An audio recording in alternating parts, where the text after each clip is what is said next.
Bonjour les amis, je me lance dans une série de plusieurs vidéos qui vont être au nombre de 22. L'idée étant de vous présenter le tarot de Marseille et ses 22 arcanes majeures d'un point de vue alchimique. Je vais le faire à mon niveau, moi ça fait 10 ans que je travaille la voie alchimique au niveau de la voie végétale, donc avec les plantes. Et dans cette voie-là, on va créer des remèdes. Voilà, on n'est pas sur la pierre philosophale métallique, celle qui va transmuter le plomb en or, mais plutôt sur la pierre végétale ou des élixirs alchimiques. Grande voie que Paracels a mis en lumière à son époque. Et dans cette voie-là, alors qu'est-ce que l'alchimie? L'alchimie, c'est pour moi, en tout cas, donc je vais plutôt vous parler de ce que je vois, et par rapport à ce que certains ont dit, et aussi par rapport à mon expérience personnelle. L'alchimie, quel va être le but de l'alchimiste? Donc pour certains, ça va être faire la pierre des philosophes, pour d'autres, transmuter le plomb en or, d'autres encore l'immortalité, la médecine universelle. Mais avant tout, je pense que le but de l'alchimiste, c'est de faire en sorte que la matière puisse être traversée par la lumière. Au tout début, il y avait, dans cet univers, dans notre monde, il n'y avait que la lumière. Et cette lumière s'est condensée jusqu'à devenir la matière. Et cette lumière existe toujours, mais au sein de la matière. Elle est invisible pour l'œil humain, d'une certaine façon. Donc quand on dit que la matière doit être traversée par la lumière, ce n'est pas une lumière extérieure, mais plutôt une lumière intérieure qui va faire que notre propre lumière de chaque être humain va pouvoir se manifester en fait dans la matière. Et il y a un fameux adage qu'on voit dans un livre, alors je ne pourrais plus vous dire lequel, mais qui dit que l'œuvre philosophique est travail de femme et jeu d'enfant. Alors travail de femme, pourquoi? Parce que ce sont des choses répétitives, et on est plus, pas forcément, on ne parle pas du sexe féminin, mais plus de la polarité féminine, cette facilité à répéter les choses, à les prendre en soi, à les digérer. Alors que le côté masculin, le côté feu, aura plutôt tendance à aller vers l'extérieur. Alors ce feu-là sera forcément utile dans notre œuvre alchimique, bien sûr. Et jeu d'enfant, pourquoi? Parce que, pour la simple et bonne raison que quand on est enfant, qu'on n'est pas encore domestiqué, il y a un côté où on va s'émerveiller de chaque chose, on va partir à l'aventure, où on va s'imaginer de grandes quêtes. Et je pense que toute quête spirituelle doit être avant tout un grand jeu. Il n'y a pas longtemps, j'ai eu une réflexion où je voyais, alors c'était le 9-9-2025, donc le triple 9, où j'ai vu passer pas mal de publications sur les réseaux qui disaient c'est un bon moment pour nettoyer, pour guérir des mémoires et des choses comme ça. Je dois vous avouer que moi c'est un peu le genre de choses qui me gonfle, parce que j'estime, parce que là où on dit guérir quelque chose, ça veut dire malade. Là on dit nettoyer, il y a une idée de quelque chose qui est sale. Donc nous n'avons pas besoin, pour moi en tout cas, nous n'avons pas besoin d'être guéris, nous ne sommes absolument pas sales, nous venons avec effectivement un bagage, avec des mémoires ancestrales. Et ce qui est très intéressant, c'est de les connaître. Alors ça va être un peu comme en astrologie, quand une personne va naître et qu'on va monter son thème natal, on va avoir des aspects harmoniques, qui sont sur le thème natal des petites flèches bleues, petites lignes bleues, et des aspects dissonants qui vont être manifestés par des lignes rouges. Et ces aspects-là vont être des aspects qui vont jouer pour nous et des aspects qui ne vont pas jouer pour nous. Donc, peu importe le temps qu'on va passer sur cette planète, ça fera toujours partie de nous. Donc l'idée, c'est plutôt de savoir comment on va utiliser ces aspects dits dissonants pour que cela nous serve au quotidien. Et pour ça, je pense qu'il est intéressant de trouver de la joie dans les choses. On est dans un monde qui est lourd, surtout actuellement, dans une société qui a beaucoup de lourdeur, de pesanteur, et que c'est bien d'amener un peu de légèreté, de joie dans ce monde, de faire les choses pour rigoler.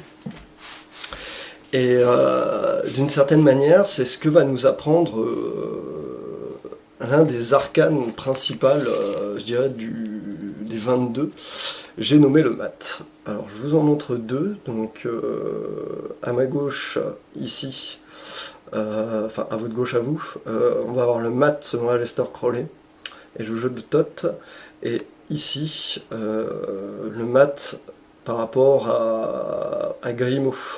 Voilà, deux façons de le voir, mais qui se rejoignent pleinement. Alors pourquoi je vous parle du maths? Alors le maths déjà, c'est un arcane qui n'a pas de chiffre. Alors, pour certains ils vont mettre le 0. Je vous mettrai une image après d'un maths avec un 0, qu'on appelle aussi le fou. Alors je trouve ça très intéressant, ce petit personnage-là. Parce que dans la voie de chimie, comme je vous le disais, on va essayer de faire en sorte de découvrir notre lumière intérieure pour la faire résonner et manifester dans le monde. C'est un peu, pour l'Église catholique, rencontrer l'Esprit Saint. Donc l'Esprit Saint, S-A-I-N-T. Et si on réfléchit à l'envers de Saint, on peut avoir aussi donc S-A-I-N-T comme S-A-I-N. Donc S-A-I-N, il faut savoir que dans l'étymologie, ça veut dire béni. Voilà. Et donc, qui dit trouver l'Esprit Saint, dit qu'à la base, on est fou. Dans sa contrepartie, être saint d'esprit ou être fou d'esprit. Et notre fameux maths est aussi appelé le fou, le folle. Alors, ce qui est très intéressant parce que folle veut dire souffler par le feu. Alors souffler par le feu, ça va être un des grands travaux alchimiques, c'est la connaissance de son feu intérieur, la connaissance aussi du feu secret. Et ça va être, chevaucher le dragon. On a tous un dragon intérieur, toutes nos émotions, notre soufre-là, qui est prêt à exploser, qui nous fait voir mille et une choses, et qui va nous faire vivre mille et une choses. Et ce dragon-là, l'idée, d'une certaine façon, ça va être de jouer avec lui, de façon à pouvoir le terrasser, donc le mettre en terre. Et donc ce maths, on va commencer par lui, dans cette première vidéo, et on parlera plus tard. Donc qu'est-ce qu'il nous apprend sur notre fameuse voie alchimique? Je vais vous la mettre un peu plus. Là on le voit, donc déjà on a le bâton du pèlerin. Donc le pèlerin, ça nous fait penser forcément au pèlerin de Compostelle, Saint-Jacques de Compostelle, donc c'est celui qui prend la route. Mais pèlerin aussi, c'est celui qui pèle le 1. Donc c'est la personne qui va se débarrasser des couches l'une après l'autre pour devenir retrouver d'une certaine façon l'unité. Donc il va prendre le chemin de l'unité. Donc ce maths, qui est à la fois le fou, va aussi représenter, même si c'est un arcane sans numéro, alors certains vont dire que c'est l'arcane 0, d'autres vont dire que c'est l'arcane 22, voilà, que ça va être le dernier des arcanes.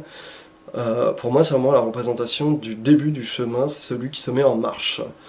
Il est accompagné d'un chien qui va être à l'arrière de lui, qui va lui mordre ses vêtements. Voilà, donc il est déjà ce chien en train de le peler, mais aussi le chien va être un gardien. Le chien, dans la symbolique alchimique et d'autres symboles, va être le gardien de la porte. D'ailleurs, on le voit très bien avec Cerbère, qui est le gardien de la porte des enfers, mais il va être aussi un compagnon de vie. Donc le chien agit à la fois sur la mort et sur la vie.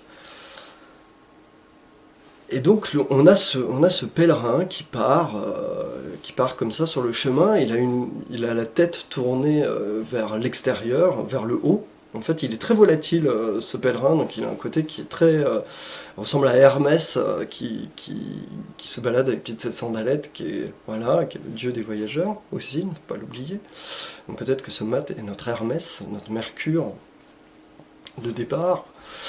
Et il regarde en l'air sans faire attention forcément au chemin. Il pourrait se prendre les pieds dans une pierre, il pourrait tomber. D'ailleurs, il y a un arcane, le maths, qui porte le chiffre 0, que je vous mettrai après. On le voit. Il est prêt à tomber dans un précipice. Mais ce maths-là, il part avec plein d'envie, plein de joie, l'envie de cheminer, l'envie de se découvrir. Et je pense que c'est ça la force du maths, dans le tarot d'un point de vue alchimique. C'est vraiment ce personnage-là qui a envie, qui est joyeux, qui est tel l'enfant, qui va découvrir sur le chemin mille et une choses, et que les autres arcanes vont être le chemin qu'il va emprunter. Donc on aura plus tard le battleur, la justice, la papesse, etc., etc. On les verra dans d'autres vidéos. Mais ce mat est très intéressant. Donc déjà il porte un bagage, il porte sur lui très certainement la matière première qui est enfermée dans une besace qu'il tient sur l'épaule avec son bâton. Il a un vêtement aussi comme un bonnet de bouffon et on voit sur tout ce bonnet là il y a une petite boule rouge, donc ça c'est vraiment le feu qu'il y a au niveau de son mental, on pourrait qualifier c'est le feu au niveau de son mental, donc c'est aussi son soufre. Il porte des vêtements bleus et des vêtements rouges, donc là on a vraiment le mercure et le soufre représentés par cette image là, et ainsi qu'une ceinture dorée et des habits dorés. Donc on voit bien le personnage en chemin, en train de chercher l'or des philosophes, qui n'est pas forcément la matière, à proprement parler, mais plutôt le Saint-Esprit. Voilà, donc il nous invite à prendre le chemin, mais à le prendre avec passion, avec joie, plein d'esprit, à se découvrir soi-même, à regarder le chemin avec beaucoup de joie, beaucoup de douceur aussi et beaucoup d'amour pour soi, d'être un peu inconscient comme un enfant avant d'être domestiqué par ses professeurs, ses parents, ces choses comme ça, ou ne pas hésiter aussi à parler de ses émotions, de tout ce qui nous traverse. Donc il n'y a rien à guérir, juste trouver des façons plutôt comment dire, de chevaucher le dragon et de faire que tout ce qui nous touche de près, de loin, tout ce qui va nous mettre dans un inconfort, on puisse le mettre à notre service.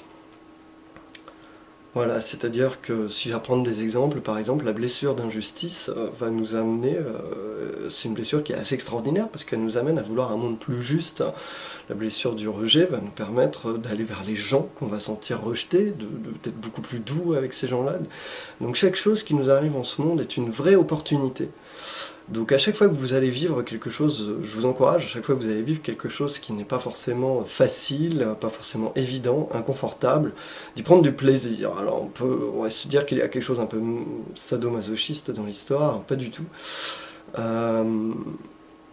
C'est que je pense qu'on peut traverser les épreuves avec un grand sourire, se dire oui c'est inconfortable, mais comment est-ce que je peux me servir de cela pour devenir meilleur, pour devenir la plus belle version de moi-même. Et je pense que le mat est une invitation à ces choses-là. Voilà.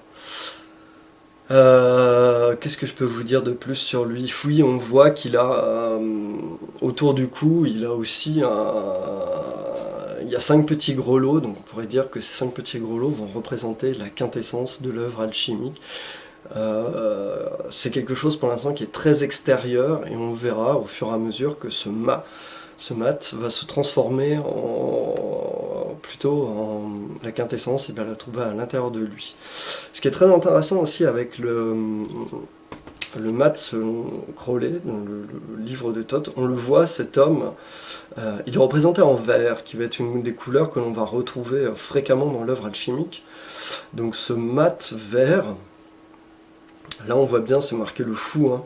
Le vert va être la couleur de l'œuvre, représente aussi ce qui n'est pas mûr, ce qui n'est pas arrivé à maturité. Donc on a bien en fait le personnage tel un enfant qui va courir, qui va aller un petit peu dans tous les sens et qui va chercher sur sa voie des clés pour lui permettre d'arriver à maturité et de trouver l'Esprit Saint en lui pour se permettre d'éclairer ensuite le monde et de par sa propre lumière. Voilà, j'espère que cette vidéo vous aura fait plaisir, il y a encore énormément de choses à raconter. J'espère que ça vous aura plu, n'hésitez pas à laisser un commentaire, à faire un petit tour sur la page Facebook et autres, donc vous trouverez le lien. Je vais vous mettre à la fin de la vidéo des images en fait du mat de différentes visions du mat, et vous pourrez ainsi vous rendre compte de ce que cela peut donner. Entre ce mat qui se précipite et qui semble tomber, et le chien qui le retient pour éviter qu'il tombe, il est donc le gardien, ainsi que les autres mats que l'on peut trouver dans les différents tarots alchimiques. Je vous remercie et je vous souhaite une belle et merveilleuse journée. À bientôt!